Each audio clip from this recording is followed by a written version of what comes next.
नमस्कार प्रिय मित्रों, मैं ज्योतिषकार कमल आप सबका हार्दिक अभिनंदन करता हूं आपके अपने इस प्यारे यूट्यूब चैनल एस्ट्रो कमल में या अलौकिक साधना में। दोस्तों, दो चैनल हैं, आपसे रिक्वेस्ट है कि दोनों चैनल अब तक सब्सक्राइब नहीं किया तो सब्सक्राइब करके बेल आइकन का बटन दबा करके अपने पास रखिए ताकि हमारी ज्ञानवर्धक जानकारीपूर्ण वीडियो सबसे पहले आपके पास आ सके और आप अपना और देश दुनिया का भला कर सकें। दोस्तों, आज मैं आपको एक साधना बताता हूं जो एक ही साधना के दो अलग अलग मंत्र हैं। दोनों अलग अलग मंत्र सेम ही काम करते हैं, सेम ही माला आपको फेरनी है, सब कुछ समान है, लेकिन मंत्र अलग अलग है। जो मंत्र आपको पसंद हो उस मंत्र से आप शक्ति को हाजिर कर सकते हैं। आज जो मैं साधना दे रहा हूं ये कर्ण परी की साधना है।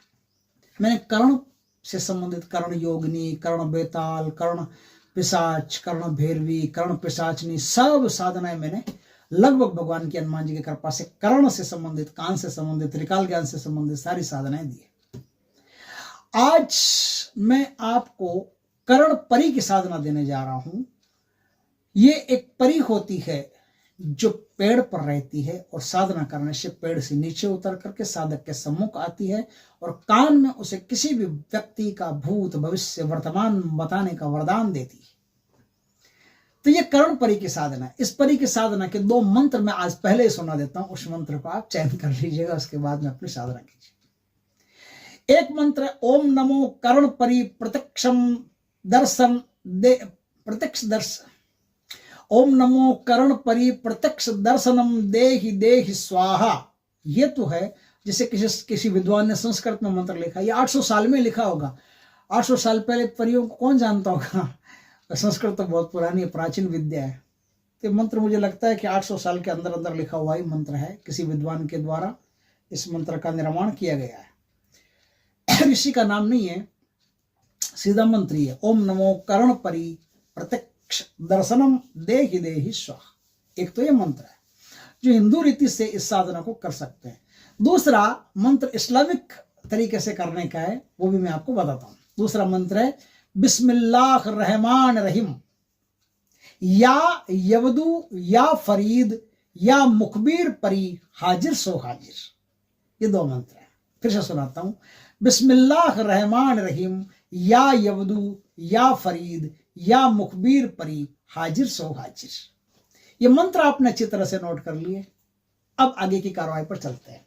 यह साधना किसी भी शुक्रवार से की जा सकती है या किसी भी अमावस्या से की जा सकती है या किसी भी शुभ मुहूर्त में की जा सकती है। इसमें कोई वो नहीं है कि इस दिन से करो कि उस दिन से करो। किसी भी शुभ मुहूर्त से इस साधना को आप कर सकते हो। यह साधना जंगल में होगी, घर में नहीं होगी। ऐसे स्थान पर जहां आपको कोई देखता वेखता नहीं हो, आपसे कोई मिलने नहीं आए, एकांत पड़ता हो, जंगल पड़ता हो, कोई दरिया के किनारे हो, कोई सागर के किनारे हो, कहीं पेड़ ऐसा पुराना पीपल का, जो बहुत पुराना पीपल का पेड़ हो, उसी पेड़ के नीचे बैठ करके साधना होगी। यह साधना उत्तरमुखी साधना है। उत्तर दिशा की तरफ मुख करके साधना को करना पड़ता है, पश्चिम नहीं, दक्षिण नहीं, उत्तरमुखी साधना। आपका मुंह उत्तर दिशा की तरफ रहना चाहिए और पिंपल आपके सामने रहना चाहिए।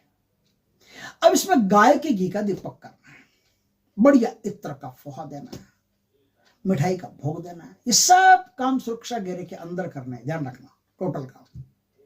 और 5 माला का जाप करना है। माला आपके पास सिद्ध माला होनी चाहिए।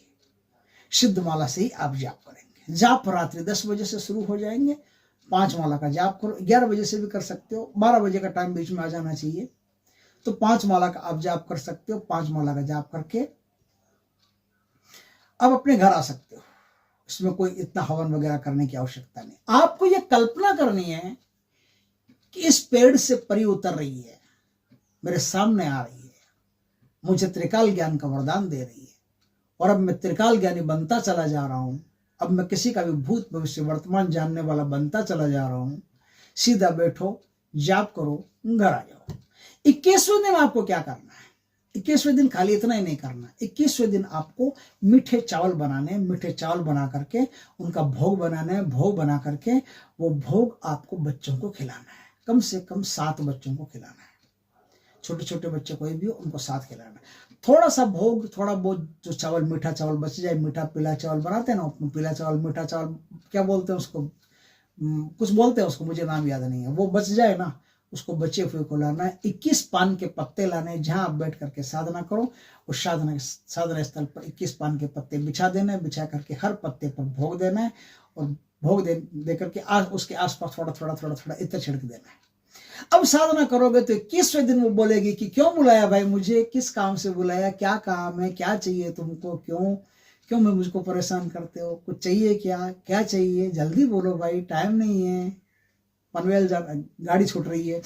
तो क्या है, आपको बोलना पड़ेगा कि भाई मैं जन कल्याण के लिए मैंने आपको बुलाया है। मैं आपके द्वारा अपना और दुनिया का त्रिकाल ज्ञान से संबंधित कार्य करना चाहता हूँ।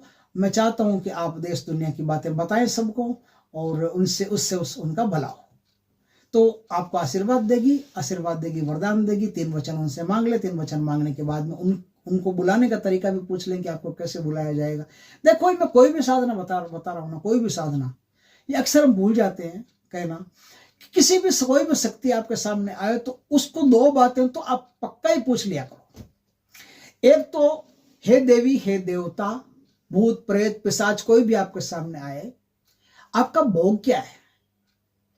दूसरी बात, आपको बुलाने का तरीका क्या है। एक बार तो मैंने बुला लिया, दूसरी बार आप नहीं आए तो आपको दूसरी बार कैसे बुलाऊंगा, दूसरी बार आपको दर्शन कैसे करूंगा। तो 2 बातें तो कन्फर्म है, हर साधना में ये नियमबद्ध है, पूछ ही लेना चाहिए।